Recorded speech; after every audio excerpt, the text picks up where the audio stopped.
Ok, gloire au Seigneur Jésus pour ce matin.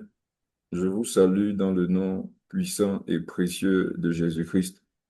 J'espère que chacun va bien, que vous avez passé une nuit plus ou moins reposante, que vous êtes bien réveillés ce matin. Je rends grâce à Dieu qui permet que nous puissions être connectés ce matin, qui nous accorde surtout la grâce de pouvoir communier avec son esprit. Parce que quel que soit le nombre que nous serions ici, si le Saint-Esprit n'est pas là, ce nombre-là est nul, sans effet, sans importance. Je rends grâce pour la présence du Saint-Esprit qui fait en sorte que la nôtre ait une valeur. Mes frères et sœurs, je vous invite à la prière. Je nous invite à prendre un moment pour dire merci au Seigneur qui chaque jour multiplie ses grâces et sa miséricorde envers nous pendant que nous sommes éveillés, pendant que nous sommes endormis, dans les hauts, dans les bas, dans la maladie, dans la santé. Quelles que soient les circonstances de notre vie, de nos vies respectives, le Seigneur est là, il nous garde, il nous conduit. J'aimerais ce matin qu'on puisse lui dire merci et lui rendre grâce pour ses bienfaits. Où tu es, dis-lui merci au nom de Jésus. Seigneur Jésus, merci pour cette soirée que tu nous as accordé la grâce de passer. Merci pour ce matin. Merci pour la vie de chacun ici. Merci, Père, pour ta protection. Merci pour ta bénédiction. Merci pour ta miséricorde. Merci pour ton amour. Seigneur, je voudrais te rendre infiniment grâce pour ce moment que tu as choisi pour te glorifier, que tu as choisi pour consoler, que tu as choisi pour guérir, pour délivrer, pour revêtir, pour récupérer, pour restaurer, pour établir. Père, je te confie ce moment et je prie que ton esprit vienne prendre le contrôle de toutes choses et nous conduise vers les verts pâturages afin que nous puissions brouter la vie. Conduis-nous vers les eaux douces afin que nous puissions boire à ta présence. Je te confie, notre Dieu, Papa, ce moment. Je te prie d'être au contrôle du début jusqu'à la fin. Et que par nos vies, pour nos vies, et surtout pour ta gloire, que ton nom soit répandu, que ton nom soit glorifié au nom puissant de Jésus. Parle à un cœur, délivre quelqu'un, Seigneur Jésus, oriente, restaure, délivre, établit, fortifie, relève, Seigneur Jésus, ce matin. Tu connais les besoins de chaque personne. Chacun s'est connecté, Père, avec une attente, dans un état. Père, je te supplie, toi qui nous connais plus que toute autre chose, plus que toute autre personne, viens nous faire du bien. Au nom de Jésus. Amen, amen, amen. Amen, amen. Est-ce que vous pouvez me confirmer pour une dernière fois que vous m'écoutez parfaitement avant que je ne démarre? Est-ce que c'est bon pour tout le monde? Est-ce que vous m'écoutez bien? Bashinda kanda, bro, de katos, bro, de kayanda la sachete, ganindo lobo suta yakapa. Amen, amen. Mes frères et sœurs, soyons très concentrés. On n'a qu'une heure. Et cette heure-là va passer très rapidement. Le conseil que je te donnerai ce matin, c'est d'avoir soif de Dieu. Aie soif de Dieu. Désire de tout ton cœur que le Saint-Esprit soit orienté vers toi. Vous savez, pendant de tels moments, le Saint-Esprit ne dirige pas les choses en fonction de ce que le prédicateur a préparé. Le Saint-Esprit dirige les choses en fonction de la soif de chacun. Donc, par ta soif, tu peux imposer au Saint-Esprit de prendre une certaine directive qui va être le propre de tout le monde ici. Par ta soif à toi, le Saint-Esprit décide de te comporter d'une certaine façon et tout le reste sera obligé de boire non pas seulement la source du Saint-Esprit, mais de boire à ta soif. Amen. Ce matin, j'aimerais partager avec nous sur un thème important. Peut-être dans l'Église, on ne trouverait pas son importance, mais avec un peu de recul et un peu de vécu, on se rend compte que c'est un sujet qu'on devrait de plus en plus aborder. Je voudrais parler de la consolation des cœurs brisés Hum, en milieu chrétien. hum. Mes frères et sœurs, aujourd'hui, je peux le dire, je n'ai pas vu des cœurs brisés comme dans les églises. Et il y a une hypocrisie qui va quitter nos vies ce matin. Il y a des faux semblants qui vont quitter nos vies ce matin. Je parlerai de la consolation des cœurs brisés en milieu chrétien. Je ne connais pas plus brisé que les chrétiens. Je ne connais pas plus malheureux que les chrétiens. Et je suis convaincu que peut-être toi-même, tu t'es déjà poser la question selon laquelle, pourquoi moi qui suis chrétienne, ou alors pourquoi depuis que je suis converti, j'ai l'impression que ma vie, c'est une suite de malheur sur malheur. Mes frères et sœurs, vous savez, je vous donnerai un conseil encore. Cherchez les dons spirituels. Cherchez à avoir les dons spirituels. Les dons spirituels te permettent de voir les choses comme elles sont en vérité, pas en réalité. La réalité des églises, c'est quoi? C'est des milieux où les gens sont heureux, où tout va bien, où on s'aime. Ça, c'est la réalité. Mais la vérité, c'est que c'est un milieu où la tristesse, la dépression, la solitude, le manque accable ceux qui ont confessé Jésus. Et si on n'en parle pas, tu ne seras pas délivré. Donc ce matin, je te donnerai un conseil, sois ouvert à la parole, sois ouvert au prophétique et sois ouvert à la prière. Et tu recevras une délivrance. Vous tous qui vous êtes connectés comme de bons chrétiens, soyez de bons chrétiens, c'est vrai, c'est bon, mais surtout soyez honnêtes, soyez vrai avec vous-même. On prendra un passage, déjà au début, qui en son sens même expose beaucoup de vérités. Luc le chapitre 4. Mes frères et sœurs, plein de chrétiens sourient dans les églises le dimanche, mais de lundi à samedi, pleurent dans les chambres. Plein d'enfants de Dieu, nés de nouveau, baptisés par immersion, baptisés du Saint-Esprit, utilisés par le Saint-Esprit, imposent les mains aux gens les dimanches. Les gens tombent, mais eux-mêmes, les malheurs, la tristesse leur impose les mains en semaine, ils pleurent. On va ouvrir la Bible et vous allez vous rendre compte que beaucoup ici, vous avez besoin de délivrance. Vous avez besoin d'une délivrance d'abord par la parole, par les conseils, par le prophétique et par la prière. Donc, je te donne un conseil, sois ouvert. Dis, Seigneur Jésus, pendant ce moment, localise-moi pour me montrer mon réel état et sors-moi de toute position qui ne te glorifie pas. Luc, le chapitre 4, le verset 17. Luc 4, verset 17. Mhm, Et on lui remit le livre du prophète Ésaïe. L'ayant déroulé, il trouva l'endroit où il était écrit. Verset mhm. 18. L'Esprit du Seigneur est sur moi, parce qu'il m'a oint pour annoncer une bonne nouvelle aux pauvres. Il m'a envoyé pour guérir ceux qui ont le cœur brisé, pour proclamer aux captifs la délivrance et aux aveugles le recouvrement de la vue, pour Relis ce envoyer, passage, s'il te plaît. je Verset relis à 17 au partir du verset verset 18. 18. Verset 17 et verset 18. D'accord. Verset 17, Luc 4. Et on lui remit le livre du prophète Ésaïe. L'ayant déroulé, il trouva l'endroit où il était écrit. Hmm. L'Esprit du Seigneur est sur moi parce qu'il m'a oint pour annoncer une bonne nouvelle aux pauvres. Il m'a envoyé pour guérir ceux qui ont le cœur brisé, pour proclamer aux captifs la délivrance et aux aveugles le recouvrement de la vue, pour envoyer libres les opprimés. Amen. Amen. Mes frères et sœurs, si vous avez remarqué juste avant, la Bible précise que c'était dans une synagogue.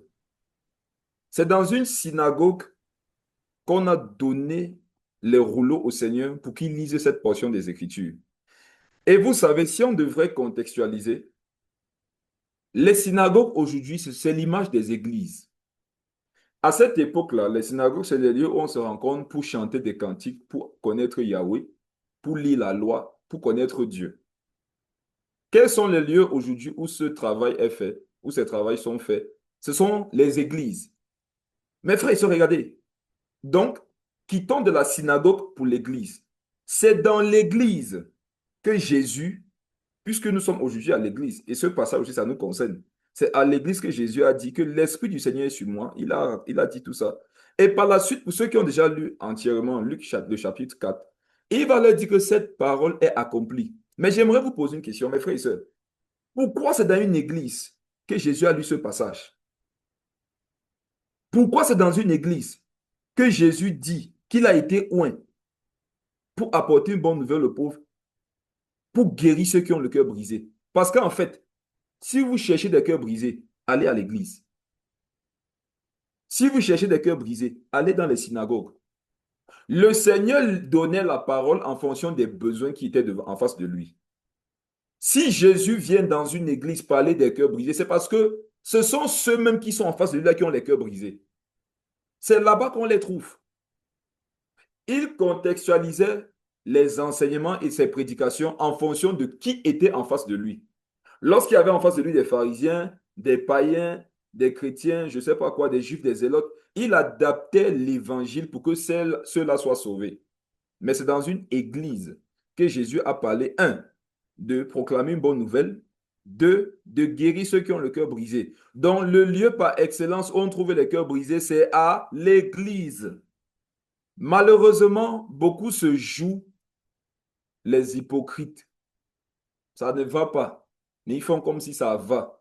Ils ont l'impression que avoir donné sa vie à Christ les oblige à mimer une vie qui n'est pas la leur. Ça veut dire que bien même quand ils sont tristes, à cause du fait qu'on sache qu'ils sont chrétiens, ils sont obligés de sourire. Mais ce sourire n'est qu'une réalité, il n'est pas une vérité dans leur vie. Regardez, premièrement, il dit pour annoncer une bonne nouvelle aux pauvres. Vous cherchez des pauvres, allez à l'église. Ici n'est pas forcément question d'une pauvreté financière, c'est une pauvreté émotionnelle. Je ne connais pas plus pauvre émotionnellement que les chrétiens. Mes frères et sœurs, allez un peu vous balader dans la rue, allez dans les bars.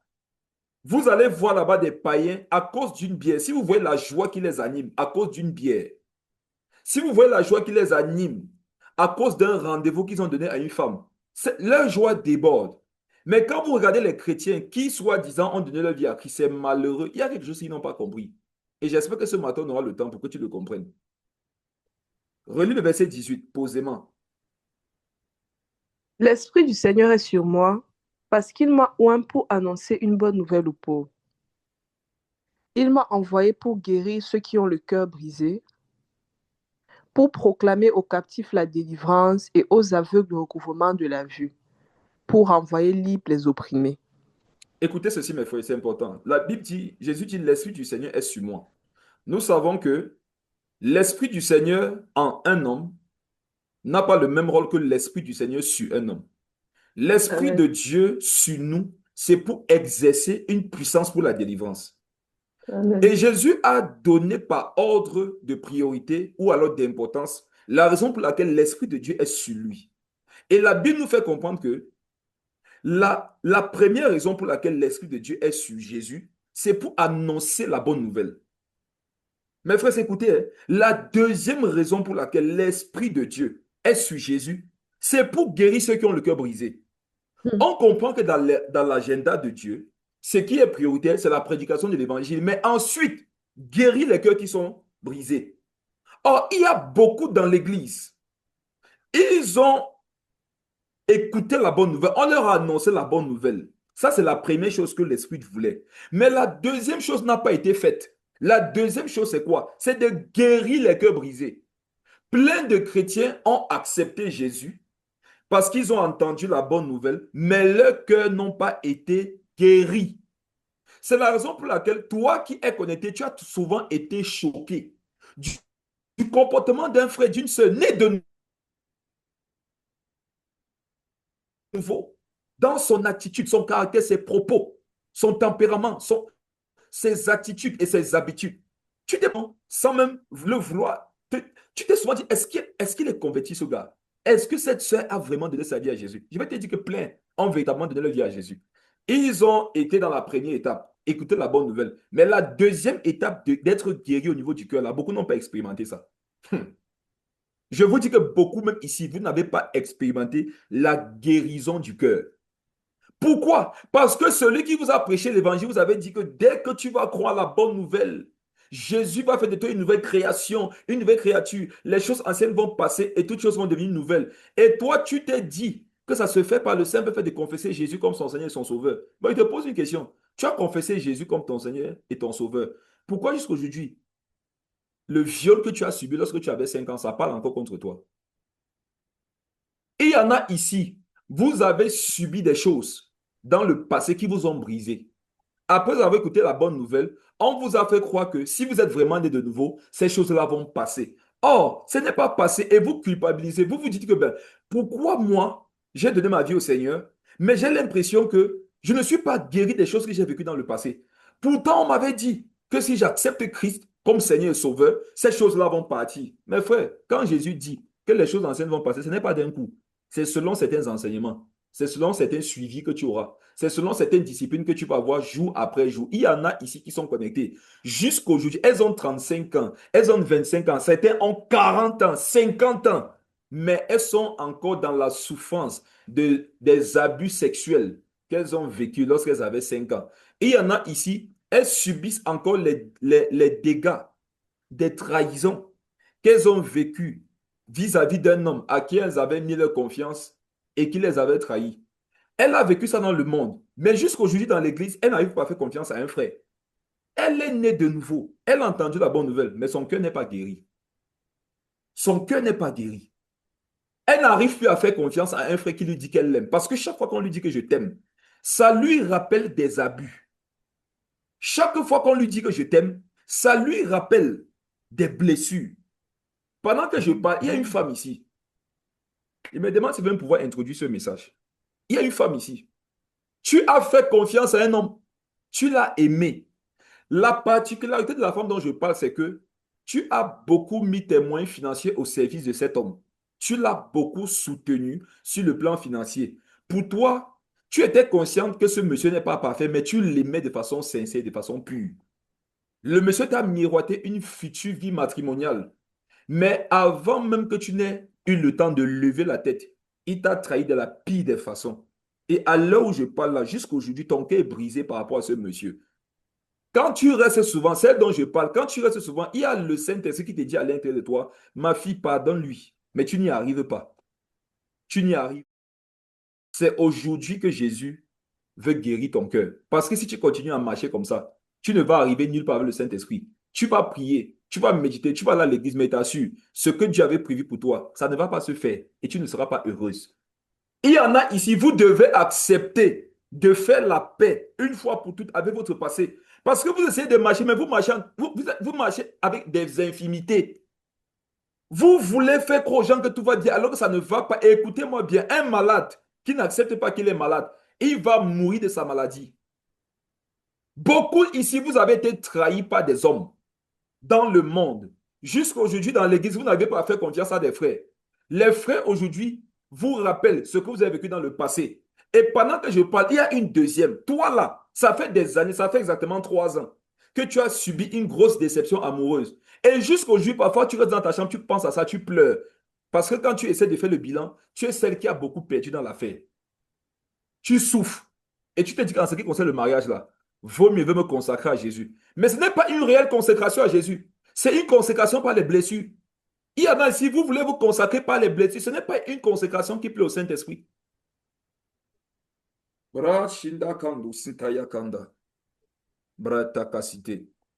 Je vois des mains. Pardonner n'est pas humain, pardonner est spirituel. Depuis, vous cherchez en vous la capacité de leur pardonner, mais vous ne pourrez pas trouver en vous la force nécessaire. La force pour pardonner est en le Saint-Esprit. Je vais prier pour vous. Mettez vos mains sur vos cœurs. Je vais prier au nom de Jésus. Saint-Esprit, je te prie de donner à ces femmes de pouvoir réaliser que par le Saint-Esprit, elles ont la capacité de pardonner. Elles ne pourront pas pardonner de façon humaine, mais par le Saint-Esprit, elles pourront le faire. Je prie maintenant au nom de Jésus que la force de pardonner vienne à l'intérieur d'elles et qu'elles libèrent le pardon, qu'elles libèrent ces hommes qu'elles ont emprisonnés dans leur cœur. Papa, que leur cœur ne soit pas un dépotoir d'amertume, de frustration et de haine, de rancune. Au contraire, papa, que leur cœur, malgré ce qu'elles ont vécu, les pousse vers toi et qu'elles aspirent à des mariages purs. Et je prie par la même occasion, papa, qu'elles rencontrent des hommes qui vont leur donner d'oublier le passé. Qu'elles rencontrent des hommes, des frères, des hommes selon ton cœur qui vont leur donner de comprendre que ce qu'elles avaient vécu dans le passé n'était qu'une mauvaise expérience. Ce n'était pas ce que tu avais prévu pour elles. Au nom puissant de Jésus. Où vous êtes, soyez délivrés maintenant. Soyez délivrés maintenant. Que Dieu restaure vos vies. Que Dieu écrive une nouvelle histoire avec vous. Au nom puissant de Jésus. Amen. Vous êtes libres au nom de Jésus. Amen, amen, amen. Continuons, mes frères et sœurs. Il m'a envoyé pour guérir ceux qui ont le cœur brisé, pour proclamer aux captifs la délivrance et aux aveugles le recouvrement de la vue. Pourquoi juste après cœur brisé, la Bible nous parle des captifs? Parce que lorsque ce que tu as vécu dans le passé brise ton cœur, tu deviens un esclave. C'est pour ça que tu es un captif maintenant. Et par la suite, on parle aux aveuglements de la vie. Pourquoi? Parce que quand tu es esclave, tu deviens aveugle. Tu n'arrives plus à voir comme Dieu voudrait que tu vois. Beaucoup, par exemple, qui ont été blessés, elles voient par l'amertume au lieu de voir par le Saint-Esprit. Beaucoup qui ont été frustrés, ils ne sont plus libres d'agir comme le Saint-Esprit veut. Mais ils se sentent toujours obligés d'agir selon l'esclavage de leur passé. Vraiment, vous tous qui êtes esclaves de votre passé ici, que le Saint-Esprit vous délivre. Avançons rapidement, prenons un autre passage. Je voulais déjà vous montrer ici que c'est dans l'église que Jésus est venu prêcher l'évangile des cœurs brisés. Parce que c'est là-bas qu'il y en a plein. Ils sont là-bas. 1 Corinthiens, le chapitre 10, le verset 13. 1 1 Corinthiens Corinthiens 10, le 10, verset 13. Vas-y. verset 13. Aucune tentation ne vous est survenue qui n'ait été humaine. Et Dieu, qui est fidèle, ne permettra pas que vous soyez tentés au-delà de vos forces, mais avec la tentation, il préparera aussi le moyen d'en sortir afin que vous puissiez la supporter. Voici un passage qu'on a souvent donné aux chrétiens. Ils ont essayé de l'implémenter, mais ils n'y sont pas arrivés. Et je vais vous dire une chose. Quand vous n'avez pas souvent pu pratiquer ce verset, vous vous êtes dit que vous aviez un problème. Vous n'avez peut-être pas le Saint-Esprit. Et je vais vous dire une chose, c'est parce qu'on ne vous a pas donné le complément de ce verset. Par la grâce de Dieu, je vais te donner le complément de ce verset tout de suite. Le passage dit que quand Dieu te tente, il mesure d'abord la tentation. Et il ne peut pas permettre que tu sois tenté au-delà. Et avant même que l'épreuve n'arrive, il a déjà préparé le moyen de s'en sortir. Qui ici est converti depuis 3 ans? Il n'a pas reçu ce verset. On ne lui a pas donné ce verset qu'elle a traversé des difficultés. Je suis convaincu que lorsque tu traversais des difficultés, on t'a donné ce passage au moins une fois.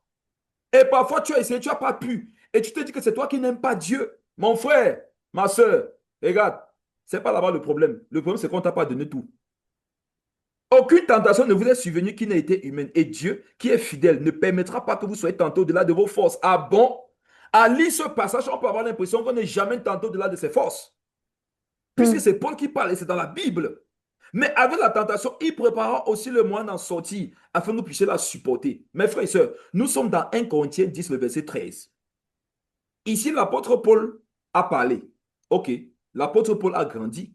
Il a continué de vivre, de grandir en maturité, en expérience dans le ministère. Allons donc devant, quelques temps de maturation après. 2 Corinthiens 1, le verset 8. Paul venait de nous dire que on ne peut pas être tantôt de là de ses forces. Ça veut dire que si des choses m'arrivent, forcément, à moi, il y a la capacité de traverser ces choses-là. Et beaucoup, on les a donc mis dans une position où, quel que soit ce qu'ils vivent, ils sont obligés de supporter ça. Et ça pèse sur leur tête. Ça détruit leur vie. Ils ne comprennent pas comment. La Bible dit qu'ils peuvent, mais ils se rendent bien compte qu'ils ne peuvent pas. Qu'est-ce qui se passe? 2 Corinthiens 1, le verset 8. Le même Paul, qu'est-ce qu'il nous dit ici? Nous ne voulons pas en effet vous laisser ignorer, frères, au sujet de la tribulation qui nous est survenue en Asie, que nous avons été excessivement accablés au-delà de nos forces, de Attends, telle attends, attends, attends. sorte. Pardon, pardon, attends. Qu'est-ce que Paul dit? Ils ont été comment? Nous avons été excessivement accablés au-delà de nos forces. Ils ont été excessivement accablés au-delà de leur force. N'est-ce pas qu'il y a quelques jours, Paul nous disait que Dieu ne peut pas permettre ça? Dieu ne Hmm. peut pas permettre que nous soyons tentés au-delà de nos forces. Mes frères et sœurs, il y en a ici, on vous a interdit de pleurer. On t'a dit, mon frère, ma soeur, tu vois cette situation par laquelle tu passes là, ce n'est pas au-delà de tes forces. Dieu a préparé le moyen que tu puisses Dieu a préparé le moyen par lequel tu pourras t'en sortir. Et toi, tu as puisé toutes tes réserves. Tu n'as pas pu. Tu as fait une dépression. Parce que tu t'es dit que si j'étais véritablement un chrétien, j'aurais normalement traversé cette épreuve. Parce que la Bible dit que Dieu ne permet jamais que je sois tenté au-delà de mes forces. Mais regardez ce que la Bible dit dans 2 Corinthiens 1, le verset 8. La Bible dit, le même Paul, après avoir grandi, après avoir découvert des vérités et avoir eu des expériences qu'il n'avait pas dans le passé, qu'est-ce qu'il dit? Il dit, nous avons été excessivement accablés au-delà de nos forces. Lis la suite. La suite est grave.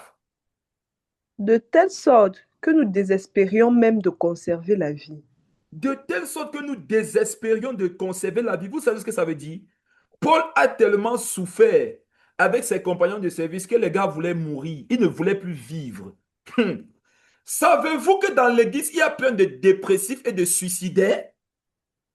Vous qui allez vous lever, vous qui allez vous lever pour dire qu'ils n'ont pas cru, ils n'ont pas le Saint-Esprit, ça vous regarde. Ça vous regarde. Pour l'instant, hein, vous êtes dans 1 Corinthiens 10, verset 13. C'est pour ça que vous dites ça. Quand vous allez arriver dans le 2 Corinthiens 1, 8 de vos vies, vous allez vous repentir de tout ce que vous aviez dit sur les autres quand ils traversaient des difficultés. Pardon, le frère dit qu'il veut se suicider. Il a vraiment cru. Comme il dit qu'il peut se suicider, il ne sait pas que c'est suivi, il va aller en enfer. Est-ce qu'il a vraiment donné sa vie à Jésus? Mais pendant qu'il souffre, n'est-ce pas, le Saint-Esprit est là? N'est-ce pas que Dieu lui donne la force de traverser cette épreuve? Selon 1 Corinthiens 10, verset 13, il faut te taire. Les chrétiens ont dû vous parler trop. Vous ne connaissez pas beaucoup de réalités. Un enfant de Dieu peut être excessivement accablé au-delà de ses forces, au point de désespérer de conserver la vie. Oui, dans l'église, on peut être suicidaire. Dans l'église, on peut faire une dépression. Dans l'église, on peut arriver à un moment où on réfléchit pour savoir est-ce que le mieux pour moi est de continuer de vivre. Pourquoi? Parce que les souffrances sont trop. Et il y en a, c'est ce que vous traversez, mais vous ne voulez pas l'avouer. Parce qu'il faudrait que vous montriez l'image du parfait chrétien. Pourtant, dedans, tu te meurs. Tu dois accepter dans la présence de Dieu devant Jésus que Seigneur Jésus, je meurs. Seigneur Jésus, je souffre. Elles sont là, elles ne sont pas mariées à 40 ans. Elles n'ont pas d'enfants, pas de mari. Et elles souffrent excessivement de ça parce que la famille leur met la pression. Mais ma soeur, comment tu vas? Non, ça va. Le plus important pour moi, c'est le ciel. Tu veux nous montrer quoi? Tu veux montrer quoi? Pourtant, dedans, tu sais que tu souffres. Crie au secours. Beaucoup meurent parce qu'ils ne veulent pas accepter qu'ils souffrent. Acceptez que vous souffrez. Cherchez de l'aide. Jésus a accepté un jour qu'il souffrait. Il a cherché de l'aide. Il a dit, les frères, venez prier avec moi. Parce que mon âme est dans l'angoisse. Tu es plus que Jésus. Tu es plus que Jésus. La portion de l'esprit que tu as aujourd'hui serait-elle supérieure à la portion de l'esprit que Jésus-Christ avait? Ou penses-tu que c'était une forme d'incrédulité de sa part de demander à ceux qui l'encadraient à l'époque de venir prier pour lui et d'avouer devant eux qu'il avait des complications par rapport au ministère? Ils sont là pleins. Ils se jouent dehors, tous ceux dans la vie desquels tout va bien. Et pourtant, s'ils ouvrent leur ventre, vous allez vous rendre compte que c'est un dépotoir d'amertume, un dépotoir de souffrance. Qui vous a dit qu'on interdit aux chrétiens de pleurer? Vous avez le droit de pleurer. Vous avez le droit de crier. La Bible dit que ce n'est pas des grands cris et des larmes que Christ nous a sauvés. Vous n'allez pas voir un verset biblique où on dit que Jésus cria et pleura. Mais la Bible nous dit que c'était son vécu. La souffrance, les pleurs, les cris. C'était son vécu. Aujourd'hui, toi, tu veux nous faire comprendre que tu n'as pas besoin de ça. De telle sorte que nous désespérons de conserver la vie. Je vais prier maintenant pour une catégorie de personnes. Il y en a ici. Vous traversez des choses terribles, des souffrances inhumaines. Et regardez, vous traversez actuellement des choses qu'un humain ne doit pas traverser. Le rejet de tout le monde, la solitude.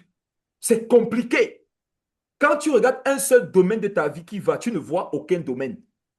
Soyez honnête, quand tu regardes à ta vie, tu cherches un seul domaine comme ça qui va bien, tu ne trouves pas. Et tu es obligé de sourire au dehors. Je te donne le droit maintenant, sois triste. Jésus est venu pour les gens tristes. Il est venu consoler. Mais est-ce qu'on peut te consoler quand tu es joyeux? Il y en a ici, le Seigneur veut vous consoler, mais quand il vient, vous êtes joyeux, il dit que bon, ok, ça va. Il attendait de venir te voir triste. Mais apparemment, tu es joyeux. Tu as trop compris le verset qui dit que soyez toujours joyeux. Et arrêtez avec les interprétations particulières de la Bible. La Bible a dit soyez toujours joyeux. Jésus même a dit un jour que je suis dans l'angoisse. Ne pensez pas que être toujours joyeux, c'est toujours sourire. Être toujours joyeux, c'est toujours chanter les cantiques. La joie est de l'esprit. Ça veut dire que par le Saint-Esprit, on peut toujours être joyeux, mais au niveau de l'âme, des émotions, du vécu, du concret, on peut souffrir. Il y a une catégorie ici. Vous souffrez amèrement. Vous avez souvent pensé à prendre des médicaments pour vous endormir. Vous avez souvent... Tu es arrivé à un point de ta vie, tu prends les somnifères pour dormir, pourtant tu as le Saint-Esprit. Et regarde, je ne te plains pas. Je ne sais pas ce que tu traverses. Je ne suis pas convaincu que si moi, apôtre Clément Bacop, j'étais confronté au cas de tes souffrances, je serais encore debout. Je ne sais pas ce que tu vis. Et je peux te dire une chose, toi qui traverses cette difficulté-là, tu es encore debout aujourd'hui, tu es un homme fort. Tu es une femme forte. Bravo à toi. Dieu marche avec toi. Parce que il faut être honnête. Lorsque toi-même tu regardes tout ce par quoi tu passes et tu regardes le fait que tu sois encore debout, mon frère, avoue quand même que Dieu te fortifie. J'aimerais prier pour vous et n'ayez pas honte. Vous êtes ici. Je vais te demander qu'on fasse une chose. Pour 2 minutes, arrêtons de commenter. Arrêtez d'écrire en commentaire. Je vais demander à certaines personnes plutôt de commenter. C'est ce dont je viens de parler. Pour 2 minutes, arrêtons de commenter. Si tu sais que depuis un temps, les pensées de suicide accablent ton esprit, accablent ton âme. Si tu sais que depuis un temps, tu as perdu goût à la vie, en fait, pour toi, tu ne vois plus la différence entre mourir et vivre. Ça n'a plus d'importance. Tu te dis que tu sois là, il n'y a pas de grande différence. Tu regardes à ta vie, ce n'est pas différent de la mort. Écris en commentaire moi. Écris simplement moi. Je vais prier pour toi. Pensée de suicide. Tu préfères mourir que de continuer à vivre comme tu vis là. Écris en commentaire. N'aie pas honte. Écris moi. Moi. Vous tous qui écrivez moi. La prière que je vais élever à Dieu, c'est pour vous. Et mon Dieu va vous répondre. Mon Dieu et votre Dieu va vous faire grâce. Tous ces domaines par lesquels l'ennemi passait, par lesquels les hommes passaient, par lesquels Satan passait pour essayer de détruire ta vie, afin que tu préfères la mort à la vie. Les mêmes domaines-là, Dieu va passer par eux pour te donner la paix, le repos et la joie. Écrivez-moi. Tant que vous n'écrivez pas moi, la prière ne vous concernera pas. Si ça te concerne, écris-moi. Et je vais prier pour toi. Quel que soit le domaine où tu es, mets ta main sur ton cœur. Mets ta main sur ton cœur. Sukashata kapanda. Besunde kayanda la tapate. Oh suteta. Kandalabo suke shitandalaha. Granda katabashata. Mes frères, est-ce que vous voyez les commentaires? Est-ce que vous voyez ce qui se passe? Ce sont des chrétiens. Vous avez vu? Vous avez vu? Les mêmes s'ils rigolent à l'église, les mêmes s'ils acclament, les mêmes s'ils parlent en langue, les mêmes s'ils consolent d'autres personnes, les mêmes s'ils partent prêcher alors qu'eux-mêmes ils sont en train de mourir à l'intérieur. C'est le jour de ta délivrance maintenant. Je prie. Sunda shanda kayanda lahabata shata. Grande kedelebo sutera kapandeleba suterashita. Grata la sata la kapandele kandelabo suteyaba. Je prie, Père, au nom de Jésus. Je me lève, papa, contre l'esprit de mort, mandaté pour accabler la vie de tes enfants. Je me lève contre les pensées de dépression, les esprits de dépression. Je me lève contre les esprits de suicide. Je me lève contre les esprits d'amertume, de solitude, de découragement, de mort qui oppressent tes enfants. Je déclare au nom de Jésus, maintenant, que ces esprits les lâchent. Lâchez-les au nom de Jésus. Lâchez-les au nom de Jésus. Ceux qui sont possédés parce qu'ils n'étant pas encore nés de nouveau, soyez libres maintenant. Esprit impur, sors de ce corps. Démon, sors de cette femme. Démon, esprit impur, sors de ce jeune homme. Sors de cette femme. Sors de cet homme que tu oppresses. Sors d'eux. Sortez d'eux au nom de Jésus. Sortez démons au nom de Jésus. Sortez d'eux. Sortez au nom de Jésus. Esprit de mort, va-t'en. Esprit de suicide, quitte. Dépression, libère ce corps. Vous qui les avez oints de tristesse, enlevez sur eux vos oncions. Désormais, ils sont oints de l'esprit. Maintenant, soyez oints du Saint-Esprit. Brakata. Beleko suta shetalaha. Bayakanda laba sitala katapa. Au nom de Jésus, libérez-les. Le Saint-Esprit vient où tu es. Il te délivre maintenant. Dispose-toi. Aspire à la délivrance de l'Esprit. Dis Saint-Esprit, délivre-moi une bonne fois pour toutes. Que je ne sois plus accablé. Que je ne sois plus dépressif. Que je ne sois plus suicidaire. Saint-Esprit, délivre-moi. Crie à Dieu où tu es. Saint-Esprit, délivre. Délivre, Saint-Esprit. Au nom de Jésus. Oh Père, merci. Vomissez ces esprits. Vomissez ces entités démoniaques. Vomissez ces amertumes, vomissez ces pensées, vomissez ces onction démoniaques. Vomissez-les au nom de Jésus. Brakata kata patala katala pandalaha. Bredededededeboshuta. Délivrance maintenant au nom de Jésus. Merci Saint-Esprit. Amen. Amen. Amen. Si tu as vécu délivrance, écris en commentaire merci Jésus. Si tu as vomi, tu as senti quelque chose te quitter, tu as reçu. Pendant que vous écrivez merci Jésus, la délivrance continue. Et il y a plusieurs parmi vous. Dieu vous délivre et il remplace la délivrance par des dons spirituels. La place que prenait l'amertume, le suicide, désormais ce sont les dons spirituels qui vont prendre cette place-là. La manifestation de la puissance. Ma soeur, avançons dans Marc le chapitre 14. Marc le chapitre 14. Le verset 36. Marc 14, verset 36. Il disait, Abba Père, toutes choses te sont possibles. Éloigne de moi cette coupe. Toutefois, non pas ce que je veux, mais ce que tu veux. Écoutez-moi très bien. Je vais vous dire des choses sur le Seigneur Jésus que vous ne saviez peut-être pas. Ou alors, je vais vous dire une chose sur le Seigneur Jésus que vous ne saviez peut-être pas en ce qui concerne l'affaire de la coupe. Mais frère, nous sommes dans Marc 14, verset 36. La Bible dit, on parle de Jésus. Il disait, Abba Père, toutes choses te sont possibles. Éloigne de moi cette coupe. Toutefois, non pas ce que je veux, mais ce que tu veux. Ma soeur Catherine, qu'est-ce que le Seigneur ici demandait à Dieu d'éloigner de lui? De devoir passer par la croix. Mes frères et sœurs, regardez. Voici ce que beaucoup se disent. Passer par la croix, c'était pas ça. Merci pour cette réponse. C'est ce que beaucoup se disent. Mes frères et sœurs, Jésus n'a jamais eu peur de passer par la croix. Jésus avait peur d'une chose. Voici ça qui est écrit ici. De boire la coupe. C'est la coupe de quoi? C'était la coupe de la colère de son père. À l'intérieur de cette coupe, il y avait la colère de Dieu qui était réservée pour tous ceux qui ne devaient pas croire en lui. La coupe de la colère de son père, c'est ce dont Jésus-Christ avait peur. Mais lorsqu'on lit ce passage, on peut croire que toute sa vie, c'est la seule chose que Jésus a craint. Je vais vous montrer une chose que Jésus a craint. Ça va vous étonner. C'est écrit. Lorsqu'on voit Jésus avoir peur de la coupe de la colère de son père, on comprend. C'est parce que quand même, il connaît son père. Il sait la colère.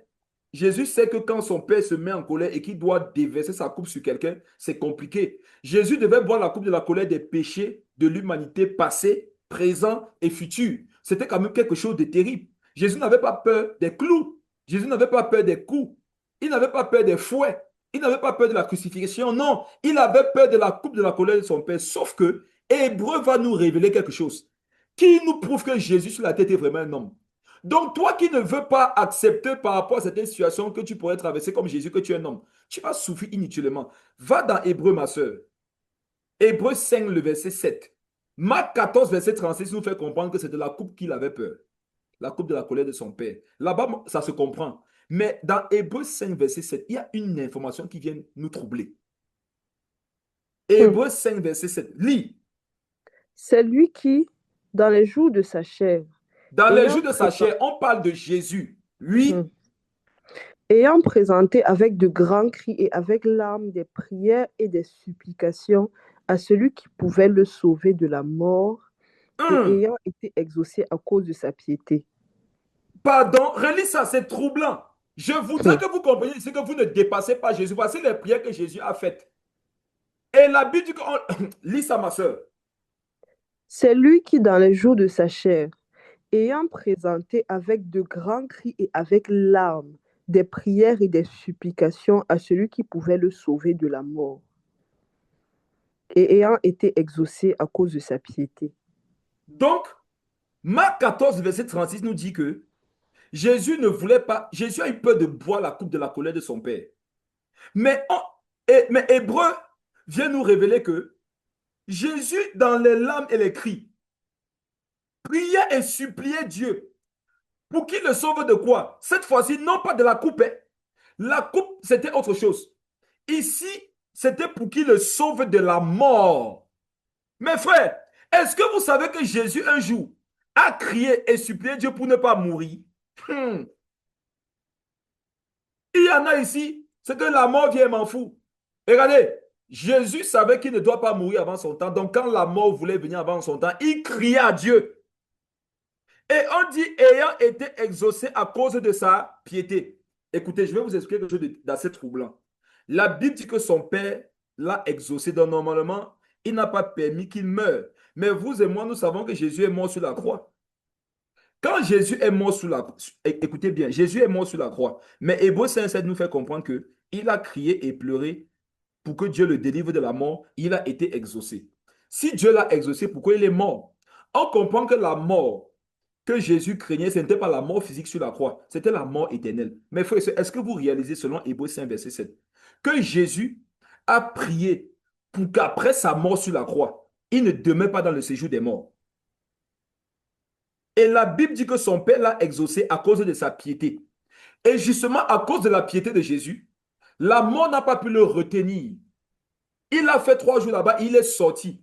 Jésus savait qu'il pouvait entrer là-bas et ne pas sortir s'il ne se trouvait pas en lui toute la piété à laquelle Dieu l'appelait. C'est la raison pour laquelle, sur la croix, même, Satan a voulu gâter son cœur en passant par les bandits qui étaient à côté de lui pour l'insulter. Mais Jésus a gardé son cœur pur. Un après s'est repenti, il lui a dit, souviens-toi de moi. Jésus lui a pardonné. Donc même sur la croix, Jésus a été tenté par l'amertume, par la moquerie, par la tentation du péché. Mais il est mort dans la pureté. Et c'est à cause de ça qu'il a été exaucé. Il n'est pas calé dans le séjour des morts. Maintenant, moi, je te pose une question. Si Jésus lui-même a prié, supplié son Père pour ne pas connaître l'enfer et demeurer là-bas, toi, pourquoi quand tu vis l'enfer, tu ne cries pas à Dieu? Tu ne supplies pas Dieu? Vous savez ici pourquoi certaines personnes, vous vivez encore certains malheurs. C'est parce que quand vous vivez ces malheurs, le Seigneur attend que comme son fils, vous criez et que vous pleuriez. Mais non, vous êtes devenus trop spirituels. On vous a fait croire que quand on a la foi, on ne crie pas, on ne pleure pas, quel que soit ce qu'on traverse. Et vous, voilà, au dehors, vous ne pleurez pas, vous ne criez pas, mais au dedans, vous mourrez. Vous savez quoi? Il y a des délivrances qui ne viennent que par le cri et par les pleurs. Il y a des délivrances qui ne s'obtiennent que par les cris et par les pleurs. Et à un moment donné de ta vie, tu dois réaliser que cette souffrance par laquelle je passe, ça c'est trop. Ta consolation viendra par les cris et par les pleurs. Pas aux hommes, mais à Dieu. Le temps est venu pour que tu puisses parfois réaliser tout ce par quoi tu passes. Que tu ailles dans ta chambre et que tu cries et que tu pleures à Dieu. On t'a dit que non. Il faut avoir la foi. Panique pas. Dieu au contrôle. Pendant que lui-même qui a écrit cette parole, il y a des jours pour s'en sortir, là, crier et pleurer. Vous voulez tromper qui, frère? Oh, je crierai, je pleurerai quand le besoin se présentera. Et je donne un conseil à quelqu'un ici. Recommence à crier à Dieu, recommence à pleurer. Arrête de te jouer celui qui maîtrise. Arrête de te jouer celle qui maîtrise. Les gens veulent que tu sois un adulte. Mais qu'est-ce que la Bible dit dans Jean 1, verset 12? Il a fait de quoi? Des enfants de Dieu. Dieu veut voir des enfants, il ne veut pas voir des adultes de Dieu. Soyez des adultes devant les hommes, ça c'est votre problème. Mais devant Dieu, n'oubliez pas que vous devez être des enfants. Et des enfants, lorsqu'ils souffrent, ils pleurent à leur père, ils crient. Comment parfois une mère sait que son petit est en danger? C'est quand il crie, c'est quand il pleure. Et supposez que vous avez un enfant qui ne pleure jamais. Vous n'allez pas vous poser des questions. Depuis que tu as accouché ton enfant là, il ne pleure jamais. Vous n'allez pas dire qu'il y a un sorcier qui demeure dans votre maison. Un enfant normal crie et pleure. Dieu regarde ta vie, tu ne pleures jamais, tu ne cries jamais. Tu as trop compris quoi? Tu es plus spirituel que qui? Tu es plus spirituel que Jésus. Voici Jésus qui a crié, pleuré pour que son père le délivre de la mort. Hébreux 5, le verset 8 maintenant dit quoi? Il y en a Hébreux ici, 5, verset 8. si vous vous souvenez, à une certaine époque de vos vies, vos moments de prière, c'était des moments vraiment de recueillement. C'était des moments où vous déversiez vraiment vos fardeaux au pied du Seigneur. Et quand vous vous leviez de là, vous étiez libre, réconforté, fortifié pour la suite. Mais on t'a donné certains enseignements. On t'a dit que regarde, un enfant de Dieu ne pleure pas. Hein. Un enfant de Dieu ne pleure pas. Quand il pleure, c'est l'incrédulité, c'est la faiblesse. Tu dois être toujours fort. Tu es un lion. Tu es une lionne. Et même les lions pleurent. Verset 8, vas-y ma soeur. A appris, bien qu'il fût fils, l'obéissance par les choses qu'il a souffertes. Mais frère, Jésus a souffert. Et c'est par là qu'il a appris à obéir à Dieu. La souffrance va toujours meubler nos vies. Maintenant, il faut savoir gérer. L'une des façons de savoir gérer, Ce n'est pas toujours dans la présence de Dieu ou bien avec des intimes, faire comme si tout va bien. C'est de pouvoir parfois dire que ça ne va pas. Le temps est en train de finir. Allons rapidement dans 1 Roi, le chapitre 18. 1 Roi, le chapitre 18, verset 46. 1 Roi 18, le verset 46. 1 Roi 18, verset 46. Et la main de l'Éternel fut sur Élie, qui se Ok, saignait les reins. c'est bon. On va aller rapidement parce qu'il n'y a pas le temps. 1 Roi 10 nous fait comprendre que la main de Dieu était sur Élie. Va maintenant dans 1 Roi 19, le verset 10.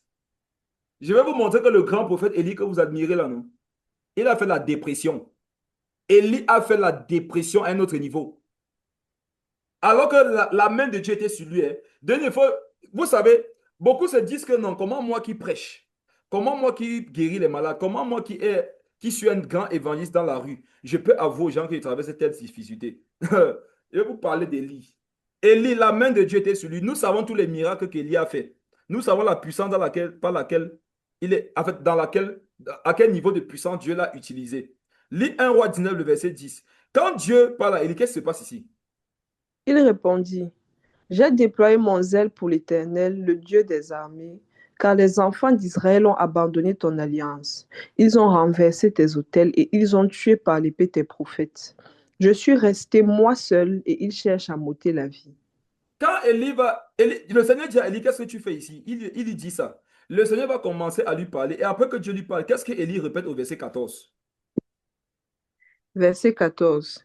Il répondit, j'ai déployé mon zèle pour l'Éternel, le Hmm. Dieu des armées, car les enfants d'Israël ont abandonné ton alliance, ils ont renversé tes autels et ils ont tué par l'épée tes prophètes.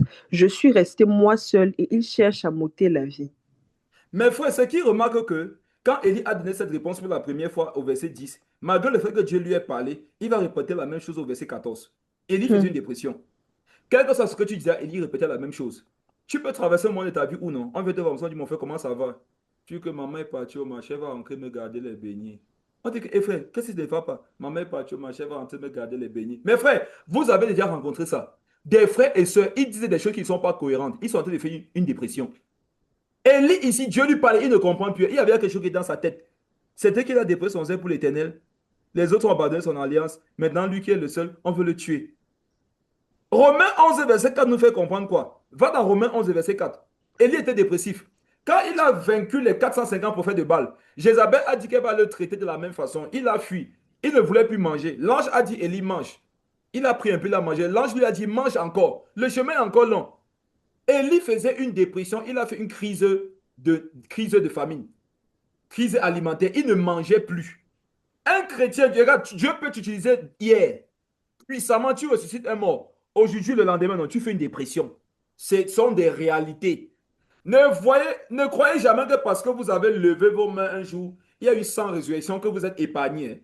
Tu peux ressusciter un mort à la veille. Le lendemain matin, toi, tu penses à mettre la corde à ton cou. Ne pensez pas que quelqu'un est en sécurité. La sécurité, c'est de continuer à espérer en Jésus, courir vers lui. Le jour où tu regardes à ton palmarès pour croire que Satan va t'oublier, ou bien le jour où tu regardes à tes miracles, à tes fruits, pour croire que Satan, les démons vont t'oublier, que les problèmes de la vie vont te dédaigner de leurs calculs. Mon frère, tu vas regretter. Romains 11, le verset 4. Lis ça rapidement. Mais quelle réponse Dieu lui fit-il? Je me suis réservé 7000 hommes qui n'ont point fléchi le genou devant Baal. Élie dit qu'il était devenu le seul prophète qui était sur la terre. Pourtant, il y en avait beaucoup d'autres. Vous n'avez jamais entendu des personnes dire qu'ils sont les seuls prophètes de la terre? Est-ce que c'est nouveau? Élie, voilà, leur ancêtre, c'est Élie. Pourquoi? Parce qu'il faisait une dépression. Il y a beaucoup de chrétiens, ils font des dépressions, ils commencent à faire, dire des choses qui ne sont pas cohérentes. Quand vous avez remarqué ça, ne dites pas qu'ils sont perdus, ils ont besoin d'aide. Il y a beaucoup qui ont besoin d'aide. Prédicateurs, chantres, diacres, tout ce que vous voulez, apôtres, pasteurs, ils font des dépressions. Tu peux voir comme ça ton pasteur un jour, il commence à te dire qu'aujourd'hui pour aller au ciel, il faut se baptiser en son nom. Ne dis pas qu'il est perdu. Hein. Peut-être la souffrance a piqué dans sa tête.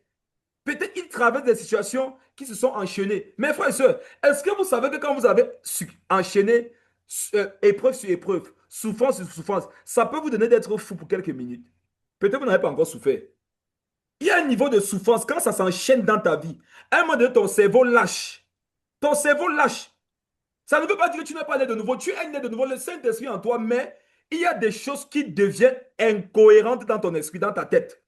Et en ce moment, tu as besoin de quelqu'un qui va t'aider, pas de quelqu'un qui va venir te juger. Or, l'église aujourd'hui, lorsqu'on remarque que quelqu'un se perd, on le juge. Prends le psaume 34, le verset 20. Psaume 34, le verset 20. On dit que Jésus est un homme de douleur habitué à la souffrance. Il a vécu dans ça. Tu dois savoir que c'est quelque chose qui meuble ma vie. Je dois maintenant apprendre à gérer. Je ne dois pas faire comme si ce n'est pas là. Psaume 34, le verset 20. Voici aussi un verset qu'on t'a mal expliqué qui te détruit. Mais avant ça, ma soeur, je vais prier pour une catégorie de personnes que je suis en train de voir. Il y a des personnes ici, vous n'arrivez pas à comprendre comment Dieu vous utilise puissamment. Mais quand vous regardez à votre paix intérieure, vous voyez qu'il y a un fossé. Écoutez-moi très bien. Il y a une catégorie de personnes ici. Quand vous regardez ce que Dieu fait par vous, mais c'est vraiment puissant. Les miracles, les signes, les prodiges, la prophétie, les paroles de connaissance, les dons de révélation, les dons de sagesse. Dieu t'utilise puissamment.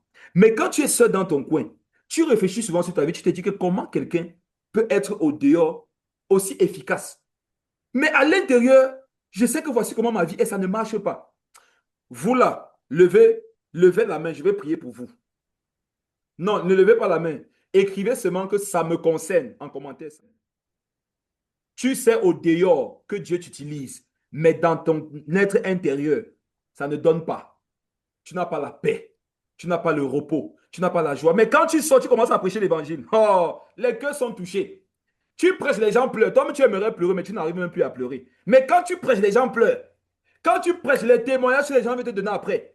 Que waouh, homme de Dieu, quand tu as mis ta main, quand tu m'as donné les conseils, quand tu m'as donné ce verset biblique, j'ai vécu, j'ai reçu une pluie. Mais toi-même, c'est la sécheresse que tu vis dans l'intérieur.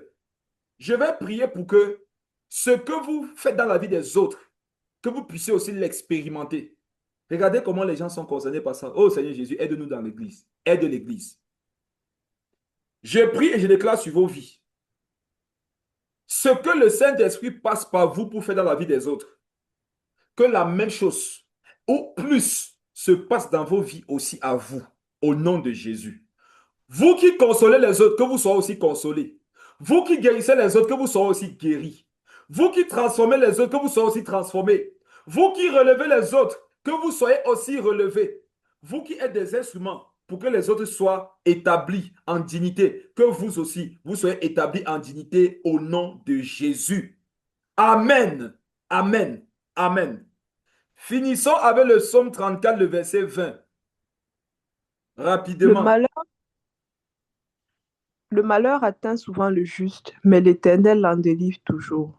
Voici un autre verset qu'on ne t'a pas bien expliqué, qui te trouble, parce que tu as l'impression que tu ne le mets pas bien en pratique. Relis ça fort, ma soeur. Le malheur atteint souvent le juste, mais l'Éternel l'en délivre toujours. Ok. La Bible dit que le malheur atteint souvent le juste. Mais qui ici a l'impression que le malheur l'atteint tout le temps? La Bible a dit que le malheur t'atteint souvent. Et tu as écouté les prédications dans lesquelles on a dit que le malheur atteint souvent le juste. Or, toi, quand tu regardes ta vie, le malheur t'atteint tous les jours. Et tu te dis que ça veut dire que je ne suis pas juste. Je vais te délivrer sans imposition des mains maintenant, par la grâce de Dieu, et tu seras consolé et tu vas repartir fort comme jamais. Ma soeur, on a dit que le malheur atteint souvent, non? Clique sur souvent. Nous sommes dans le psaume 34, le verset 20. Le malheur atteint souvent. Psaume 34, le verset 20. Vas-y. Clique sur le mot Souvent, souvent. un instant, la traduction est... Ça peut être le verset 19 dans la Somme. D'accord, Le malheur atteint souvent. Si vous avez la Somme où vous êtes, cliquez sur souvent. Vous allez comprendre que vous d'accord. vous êtes fait, vous êtes fait beaucoup de mal pour rien.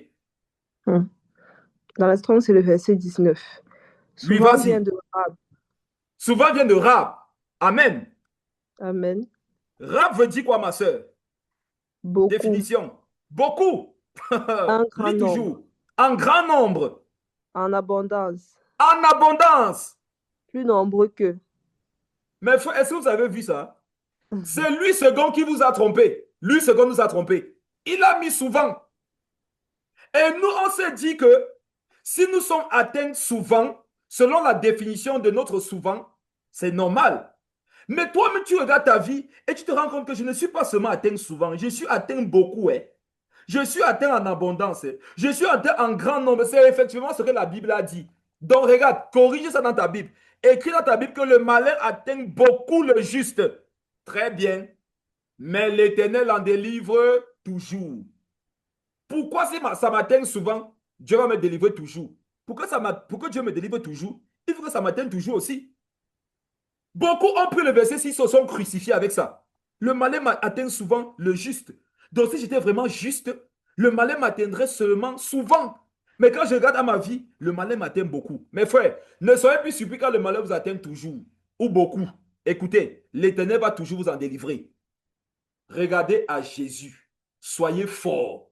Quand il faut crier, criez. Quand il faut pleurer, pleurez. Quand il faut gémir, gémissez. Quand il faut accepter que voici ce par quoi je passe, acceptez. Déclarez à Dieu que vous souffrez. Déclarez à des personnes à qui vous faites confiance que ça ne va pas. Ouvrez-vous à Dieu. Ouvrez-vous à ceux qui dans vos vies représentent Jacques, Jean et Jean. Matthieu. Regardez vos intimes. Ouvrez-vous à eux. Faites confiance à votre Père dans la foi. Ouvrez-lui vos cœurs. Exposez vos vies. Ne faites pas de mimétisme. N'imitez pas une vie extérieurement qui n'est pas celle que vous avez à l'intérieur. Soyez vrai et Dieu va vous aider. Amen. Soyez consolés. Mes frères, je ne juge personne ici. Vous avez compris avec les versets que j'ai pris que c'est biblique qu'un chrétien puisse traverser des situations compliquées, suicidaires, dépression, tout ça. Regarde, c'est possible. Mais il veut te dire une dernière chose. Jésus est là. Il va te soutenir. Il va te fortifier. Il ne va pas te laisser seul. Il va toujours t'encourager. Il ne va jamais t'abandonner. Même si tous t'abandonnent, lui, il était un homme habitué à la souffrance. Il a souffert comme toi. Il ne t'abandonnera pas. Parce qu'étant humain, il sait comment la souffrance peut faire dans la chair d'un homme. Il est avec toi. Ne t'appuie pas sur tout ce par quoi tu passes pour déterminer si tu aimes Jésus ou pas. Pour déterminer si Jésus est avec toi ou pas. Il t'aime. Toi-même, tu l'aimes et il est là. Sois consolé. Sois consolé. Seigneur, je te prie de déverser dans le cœur de tes enfants maintenant une onction de consolation. Une onction de consolation. Une belle fraîcheur. Donne-leur du repos. Qu'ils soient libres. Papa, cette chantre qui avait des pensées suicidaires, que désormais en chantant, elle soit remplie de la vie. Et que la gloire te revienne au nom de Jésus. Amen. Amen. Allez avec la consolation que le Saint-Esprit vous a donnée. Bonne journée, à demain.